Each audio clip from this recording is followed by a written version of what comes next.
ഞാൻ പറഞ്ഞല്ലോ ഇവിടെ എന്ന് പറഞ്ഞു കഴിഞ്ഞാൽ ഒരുത്തൻ്റെ ജീവിതം വെച്ചിട്ടോ ഒരു കുടുംബത്തെ വെച്ചിട്ടോ കളിക്കേണ്ട യാതൊരു ആവശ്യവുമില്ല. അതായത് ആ ഒരു പയ്യെന്ന് പറഞ്ഞു കഴിഞ്ഞാൽ അവൻ്റെ ജീവിതവും കൂടി സുധിയുടെ ജീവിതത്തിൻ്റെ അതിലെക്കാട്ടി മോശപ്പെടുത്തേണ്ട ആവശ്യമില്ല. ആ ചെറുക്കനോട് എനിക്ക് പറയാനുള്ളത്, എൻ്റെ പൊന്നു ചങ്ങാതി, ഇപ്പോഴുള്ള ഈ കിട്ടുന്ന സ്നേഹമൊന്നും വാങ്ങിക്കരുത്. അത് വാങ്ങിച്ചു കഴിഞ്ഞാലെന്ന് പറഞ്ഞാൽ അതൊരു വലിയ ബാധ്യതയാണ്. നാളെ ഇപ്പോഴും നിങ്ങൾ വലിയൊരു നിങ്ങളുടെ ഉള്ളിലുള്ള പ്രശ്നം എന്താണെന്ന് എനിക്കറിയില്ല, പക്ഷേ നിങ്ങളൊരു വലിയൊരു കൊടും പാതകമാണ് ഇപ്പോഴും ചെയ്തിരിക്കുന്നത്. കാരണം എന്താണെന്ന് വെച്ച് കഴിഞ്ഞാൽ എന്തൊക്കെ ആയിക്കഴിഞ്ഞാലും ശരി, ഞാൻ പറഞ്ഞല്ലോ, നമ്മൾ പനി വന്ന് കിടക്കുമ്പോഴേ അമ്മയെ എന്ന് വിളിച്ചിട്ട് ഒരു ഗ്ലാസ് വെള്ളം തരുമോ എന്ന് ചോദിക്കാനുള്ള അധികാരം പോലും ഇപ്പോഴും കളഞ്ഞു കുളിച്ചു എന്നേ ഞാൻ പറയുള്ളൂ. അതായത് നിങ്ങളുടെ ഉള്ളിലുള്ള എന്താണെന്ന് നമുക്കറിയില്ല കേട്ടാ. അത് ഞാൻ പറഞ്ഞല്ലോ, ഇവിടെ എന്ന് പറഞ്ഞു കഴിഞ്ഞാൽ നിങ്ങളുടെ ജീവിതത്തിൽ സംഭവിച്ച ട്രോമകളും കാര്യങ്ങളൊക്കെ ഉണ്ടാകും. അതിൻ്റെ അകത്ത് എന്ന് പറഞ്ഞു കഴിഞ്ഞാൽ ഒരു 12% മാത്രമേ രേണുസുതിയുള്ളൂ. ബാക്കിയൊക്കെ എന്ന് പറഞ്ഞു കഴിഞ്ഞാൽ നിങ്ങളുടെ അച്ഛനാണ് ഏറ്റവും വലിയ കാരണക്കാരൻ. അതായത് അച്ഛനാണ് മകൻ്റെ വിചാരമില്ലാതെയും അതുപോലെ തന്നെ എന്ന് പറഞ്ഞാൽ ഭാര്യമാരുടെ വിചാരമില്ലാതെയും അച്ഛനാണ് കുറച്ചൊക്കെ കാരണക്കാരൻ. അതിൻ്റെ അകത്ത് ചെറിയൊരു കാര്യം മാത്രമേ ഉള്ളൂ രേണു എന്ന് പറയുന്ന വ്യക്തിക്ക്.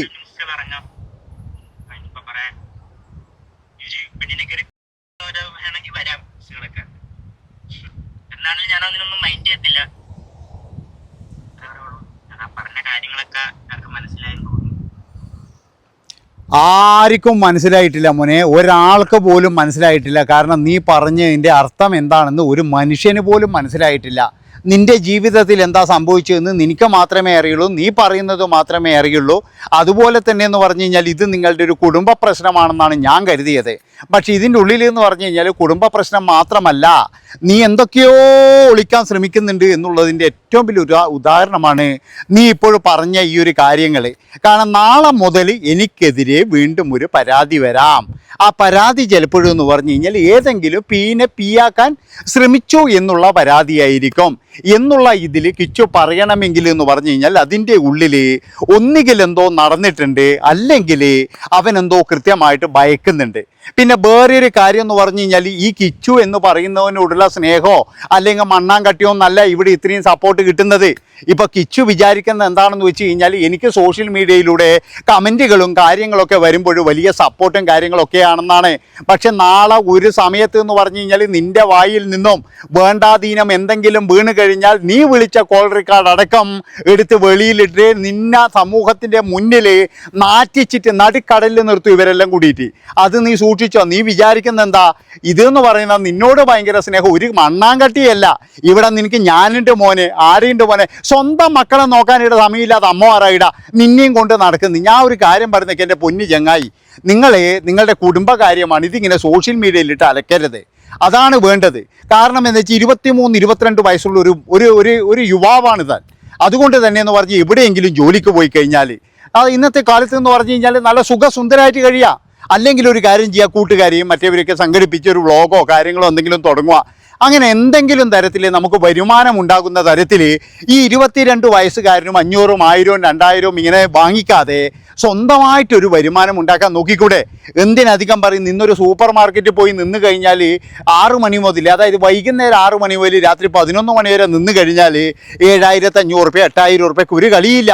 അതായത് 3-4 മണിക്കൂർ അങ്ങനെ ജോലി ചെയ്യുന്ന ഒരുപാട് കുട്ടികളെ എനിക്കറിയാം. ഒരുപാട് കുട്ടികൾ അതുപോലെ ജോലി ചെയ്ത് ജീവിക്കുന്നുണ്ട്, പഠിക്കുന്നുണ്ട്, സകലതും ചെയ്യുന്നുണ്ട്.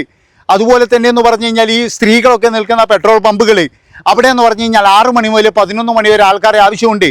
അവിടെയൊക്കെ എന്ന് പറഞ്ഞാൽ 300 രൂപ വരെ കിട്ടുന്ന പെട്രോൾ പമ്പുണ്ട്. അപ്പോൾ അവിടെയൊക്കെ പോയിട്ട് ജോലി ചെയ്യാം. എന്തിനാണ് മടിക്കുന്നത്? ഇവിടെ എല്ലാവരും എന്ന് പറഞ്ഞാൽ ജോലി ചെയ്തിട്ട് വന്നവരാണ്. എന്തിനധികം പറയുന്നത്, നമ്മളെ മോഹൻലാൽ ഏട്ടൻ്റെ മോൻ പ്രണവ് മോഹൻലാൽ വരെ, അയാൾ വരെ വിദേശത്ത് പോയിട്ട് ആടിനെ മേയ്ക്കുന്നത് നമ്മൾ കണ്ടിട്ടുണ്ട്. എന്തിനാ? പൈസയിലായിട്ടാ? അല്ല, അതൊരു പാഷനാണ്. സ്വന്തമായിട്ട് പൈസ ഉണ്ടാക്കുക എന്ന് പറഞ്ഞാൽ ഒരു വലിയ ത്രില്ല് തന്നെയാണ്. അതുകൊണ്ട് പറയുകയാണ്, അമ്മേ 500, അമ്മേ 250 എന്ന് പറയാതെ സ്വന്തമായിട്ട് വല്ലതും ചെയ്ത് പൈസ ഉണ്ടാക്കുക. പിന്നെ വേറൊരു കാര്യം, അതായത് ഇനിയിപ്പോൾ വേറൊരു കാര്യമല്ല പറഞ്ഞിരിക്കുന്നത്, രേണുവിൻ്റെ പോക്ക് കണ്ടിട്ടും പിന്നെ എന്ന് പറഞ്ഞാൽ രേണു പോകുന്ന കാര്യങ്ങളും പിന്നെ രേണുവിൻ്റെ ഇതൊക്കെ കണ്ടിട്ട് ആ ചെറുക്കന് കുറച്ച് മാനസിക വിഷമം ഉണ്ടായിട്ടുണ്ട്. അത് ആ ചെറുക്കൻ കൃത്യമായിട്ട് ഓപ്പണായിട്ട് പറയുകയും ചെയ്തു. രേണു പറഞ്ഞിട്ടുണ്ട്, ഇനിയൊരു കോംപ്രമൈസിനില്ല, ഇനിയൊരു കാര്യത്തിനും ഇല്ല. അതായത് അവൻ്റെ വഴി, എനിക്ക് എൻ്റെ വഴി. അതാണ് ഏറ്റവും ബെസ്റ്റ് എന്ന് എനിക്ക് പറയാനുള്ളൂ. കാരണം എന്താ വെച്ചാൽ സ്വന്തം അമ്മയ്ക്കോ അല്ലെങ്കിൽ 2ാം അമ്മയ്ക്കോ ഇല്ലാത്ത സ്നേഹമൊന്നും 3ാം അമ്മയ്ക്ക് ഉണ്ടാവില്ല. അതുകൊണ്ടാണ് പറയുന്നത്, നിനക്കുള്ളത് എന്ന് പറഞ്ഞു കഴിഞ്ഞാൽ നിനക്കിപ്പോഴും ഉണ്ടാകും. നീ സോഷ്യൽ മീഡിയയിലെ സ്നേഹം കണ്ടിട്ട് നീ അധികം ഇതാകരുത്. കാരണം അത് ഏത് നിമിഷവും നിൽക്കുന്നൊരു സ്നേഹമാണ്. ഇതിപ്പോൾ രേണുവിനോടുള്ള അന്ധമായിട്ടുള്ള ആ ഒരു വെറുപ്പ് കൊണ്ട് നിന്നെ കുറേ ആൾക്കാർ നിൻ്റെ അടുക്കുന്ന കുറച്ച് ഉള്ളതൊക്കെ ചകഞ്ഞെടുക്കാൻ വേണ്ടിയിട്ട്, നിങ്ങൾക്ക് ഓർമ്മയില്ലായിരുന്നു നമ്മളെ കലാവമണീനെ ഓർമ്മയില്ലേ? കലാവമണിക്കെന്ന് പറഞ്ഞു കഴിഞ്ഞാൽ കൂട്ടുകാരാണ് ഏറ്റവും വലുത്. അതായത് കൂട്ടുകാരെ കഴിച്ചിട്ട് മാത്രമേ അയാൾക്ക് വീട്ടുകാർ വരികയുള്ളൂ. അവസാനം എന്തായി? അതായത് ഈ കൂട്ടുകാരെ കൂടെ കൂടിയിട്ട് നല്ലോണം അടിച്ച് അയാൾ പോയില്ലേ? ഇപ്പം ആയിരിക്കാം നഷ്ടമായിരിക്കാം നീ ഏതെങ്കിലും ഒരു കൂട്ടുകാരനുണ്ടാ? അയാളുടെ ഭാര്യയ്ക്ക്, മക്കൾക്ക്, സഹോദരങ്ങൾക്ക് അവർക്കല്ലേ നഷ്ടം വന്നത്? അതുകൊണ്ടല്ലേ ഈ സഹോദരങ്ങൾ പറയുന്നത് മോനെ കൂട്ടുകൂടല്ലേ. അപ്പോഴെന്താ അയാൾക്ക് നാട്ടുകാർ പറയുന്നതാണ് വേദവാക്യം. അതുപോലെ തന്നെയാണ് എനിക്ക് കിച്ചുവിനോട് പറയാനുള്ളത്. കാരണം നമുക്ക് എന്ത് ഇതുണ്ടെങ്കിലും ശരി, നമുക്ക് കുടുംബക്കാർ മാത്രമേ ഉണ്ടാവുള്ളൂ. ഈ സോഷ്യൽ മീഡിയയിലൂടെ 4 കമൻറ്റ് എഴുതുന്ന ഒരാൾ പോലും തിരിഞ്ഞു നോക്കത്തില്ല, അല്ലെങ്കിൽ ഒരാൾ പോലും എന്ന് പറഞ്ഞു കഴിഞ്ഞാൽ നിങ്ങളെ സഹായിക്കത്തില്ല. ഇന്നിപ്പോഴും എന്ന് പറഞ്ഞു കഴിഞ്ഞാൽ ചിലപ്പോൾ 100-200 ഒക്കെ തന്നു എന്ന് വരും. പക്ഷെ ഇതൊന്നെന്ന് പറഞ്ഞാൽ അങ്ങോട്ടും എന്ന് പറഞ്ഞു കഴിഞ്ഞാൽ ഒരു വലിയ തുകയാണ് എന്നൊന്നും വിചാരിക്കരുത്. പിന്നെ ഞാൻ പറഞ്ഞല്ലോ, വലിച്ച് താഴെ ഇടാൻ ആൾക്കാരുണ്ടാകും. അതായത് ഇന്നിപ്പോഴും എന്ന് പറഞ്ഞു കഴിഞ്ഞാൽ വീണ എന്ന് പറഞ്ഞ ആ സ്ത്രീ വന്നിട്ട് എന്തൊക്കെയോ പറയുന്നുണ്ട്. അതായത് സുധിയെ 2ാമത് കല്യാണം കഴിച്ച് അയാൾ എടുക്കുന്ന ഡിവോഴ്സ് വാങ്ങിച്ച് അയാൾ എടുക്കുന്ന പൈസയും വാങ്ങിച്ച് പിരിഞ്ഞു പോയവരും പിന്നീട് എന്ന് പറഞ്ഞു കഴിഞ്ഞാൽ ഇപ്പോഴും പലതും പറഞ്ഞുകൊണ്ട് വരുന്നുണ്ട്. അപ്പോൾ എനിക്ക് പറയാനുള്ളൊരു കാര്യം എന്താണെന്ന് വെച്ച് കഴിഞ്ഞാൽ, ഇനി കിച്ചുവിന് എന്തെങ്കിലും ഭയമുണ്ടോ? അതായത് ഈ ചെറുക്കൻ ഇന്നലെ പറയുന്ന കേട്ടു എനിക്കെതിരെ ഇനി പരാതി എന്തെങ്കിലും വരാമെന്ന് പറയുമ്പോഴേ, ഇന്ന് രാവിലെ രേണുവിൻ്റെ മുഖത്ത് ഒരു ചിരിയാണ്. അല്ല, ഇനി എന്തെങ്കിലും തരത്തിലുള്ള എന്തെങ്കിലും പ്രശ്നമുണ്ടോ? പിന്നെ ഒരിക്കൽ ഈ വീണ തന്നെ പറയുന്നത് കേട്ടിട്ടുണ്ട്, ഒരു വോയിസിൽ പറയുന്നത് കേട്ടിട്ടുണ്ട്, സുധീൻ്റെ 2ാം ഭാര്യ, ഞാൻ ഇറങ്ങിക്കഴിഞ്ഞാൽ ഈ കിച്ചു പിന്നീട് മരിക്കേണ്ടി വരുന്നു. അതായത് ഞാൻ പലതും വിളിച്ചു പറഞ്ഞാൽ അതെന്താണ് അതിൻ്റെ സംഭവം എന്ന് നമുക്ക് പിടികിട്ടുന്നില്ല. അപ്പോൾ ഇവരുടെ കുടുംബത്തിൽ തന്നെ എന്ന് പറഞ്ഞു കഴിഞ്ഞാൽ എന്തൊക്കെയോ പ്രശ്നങ്ങളുണ്ട്. ഇതിപ്പോഴും എന്ന് പറഞ്ഞു കഴിഞ്ഞാൽ എൻ്റെ അഭിപ്രായത്തിന് എന്ന് പറഞ്ഞു കഴിഞ്ഞാൽ എല്ലാവരും ചേർന്നിട്ട് ഇതൊരു കണ്ടന്റ് ആക്കുകയാണ്. പക്ഷേ ഈ കണ്ടന്റ് ആക്കുന്നതിൽ അപ്പുറത്ത് ഇവരെ രക്ഷിക്കണമെന്നോ അല്ലെങ്കിൽ ഇവരെ നേർവഴിക്ക് കൊണ്ടുവരണമെന്നൊന്നുമില്ല. ഞാൻ പറഞ്ഞില്ലേ, ഈ ആൾക്കാരൊക്കെ എന്ന് പറഞ്ഞാൽ ഇന്ന് ഇപ്പോൾ കിച്ചുവിന് സപ്പോർട്ടായിട്ട് നിൽക്കുന്ന എല്ലാവരും, അതായത് പ്രേക്ഷകരായാലും ശരി, യൂട്യൂബേഴ്സ് ആയാലും ശരി, സോഷ്യൽ മീഡിയ ആയാലും, ഇപ്പം ഞാനടക്കം ആയിക്കഴിഞ്ഞാലും എന്തെങ്കിലും ഒരു നെഗറ്റീവ് കിട്ടിക്കഴിഞ്ഞാൽ ഇവിടെ കിടന്നിട്ട് പിന്നെ ഇങ്ങനെ വലിച്ച് അങ്ങ് കയറുവാടുന്നു. അത് ഉറപ്പാണ്. ഇനിയിപ്പോഴും സംഭവിക്കാൻ പോകുന്നത് അത് തന്നെയാണ്. കാരണം എന്ന് വെച്ചാൽ ഇനി രേണു മെല്ലെ സ്കൂട്ടായിരുന്നതായിട്ടാണ് എനിക്ക് തോന്നിയത്. കാരണം വെച്ചാൽ എനിക്കിനി എൻ്റെ വഴി അതുമാത്രമാണ് എന്ന് പറഞ്ഞിട്ട് ഇനി ഞാൻ ഒരു വിവാദത്തിനുമില്ല. ഇനി ഇത്രയും ഞാൻ അനുഭവിച്ചില്ല. അതായത് രേണുവിൻ്റെ അവസാനത്തെ അമ്പും തീർന്നു. രേണുവിൻ്റെ അല്ല, കിച്ചുവിൻ്റെ. എന്നുവെച്ചാൽ അവസാനത്തെ ഒരു അമ്പ് എന്ന് പറഞ്ഞു കഴിഞ്ഞാൽ അതായത് ഇവർ തമ്മിലുള്ള ഒരു തെറ്റലാണ്. ഇനിയിപ്പോൾ ഈല് വലുതൊന്നും രേണുവിന് വരാനില്ല. രേണുവിനും അതറിയാം.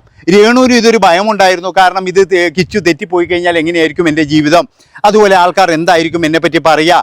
അതുകൊണ്ട് തന്നെ പലപ്പോഴും രേണു വിളിക്കുന്നതൊക്കെ നമ്മൾ കാണാറുണ്ട്. പല ഇൻ്റർവ്യൂവിലും പോയിട്ട് മോനെ അമ്മയാടാ എന്ന് വിളിക്കുന്നത്. നമ്മളൊക്കെ എന്ന് പറഞ്ഞു കഴിഞ്ഞാൽ അമ്മയുടെ ഫോൺ വന്നു കഴിഞ്ഞാലോ ഇല്ലെങ്കിൽ എന്ന് പറഞ്ഞാൽ അച്ഛൻ്റെ ഫോൺ വന്നു കഴിഞ്ഞാലോ അച്ഛനാടാന്ന് പറയേണ്ട ആവശ്യമുണ്ടോ? അതിൻ്റെ അകത്ത് നമ്പർ നോക്കിയാൽ തന്നെ നമുക്കറിയില്ലേ അച്ഛനാണ് അമ്മയാണെന്നൊക്കെ അറിയില്ലേ. അപ്പോൾ അതുകൊണ്ട് തന്നെ എന്ന് പറഞ്ഞു കഴിഞ്ഞാൽ ഇവർ സംസാരിക്കുമ്പോൾ വരെ എന്ന് പറഞ്ഞു കഴിഞ്ഞാൽ എന്തൊക്കെയോ ഒരു അകലം നമുക്ക് ഫീൽ ചെയ്തിട്ടുണ്ട്. ഏതായാലും അകലത്തിൻ്റെ ആ ഒരു റിസൾട്ട് 2 ദിവസം മുമ്പ് വന്നു. ഇവർ രണ്ടുപേരും പഠിച്ച് പിരിഞ്ഞിരിക്കുകയാണ്. ഇനിയിപ്പോഴും എന്ന് പറഞ്ഞു കഴിഞ്ഞാൽ രേണുവിന് വലിയ റോളില്ല. രേണുവിന് ഇനി കിച്ചുവിൻ്റെ കാര്യം നോക്കേണ്ട ആവശ്യമില്ല.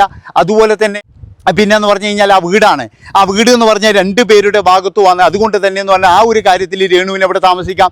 രേണുവിനെ അവിടെ നിന്ന് ഇറക്കി വിടാനോ അതിനൊന്നും ആർക്കും കഴിയില്ല. ഇനിയിപ്പോഴും കിച്ചുവിന് വേണമെങ്കിലും പോയിട്ട് അവിടെ താമസിക്കാമെന്നല്ലാതെ വേറെ തരത്തിൽ എന്ന് പറഞ്ഞാൽ ആ ഒരു മറ്റേ പയ്യന് പ്രായപൂർത്തിയാകാതെ ഇതൊന്നും ചെയ്യാൻ പറ്റൂല. ഇനി അതായത് 2 പേർക്കും കൂടി പ്രായപൂർത്തിയാകണം, എന്നാൽ മാത്രമേ ഈ വീട് എന്തെങ്കിലും ചെയ്യാൻ പറ്റുള്ളൂ.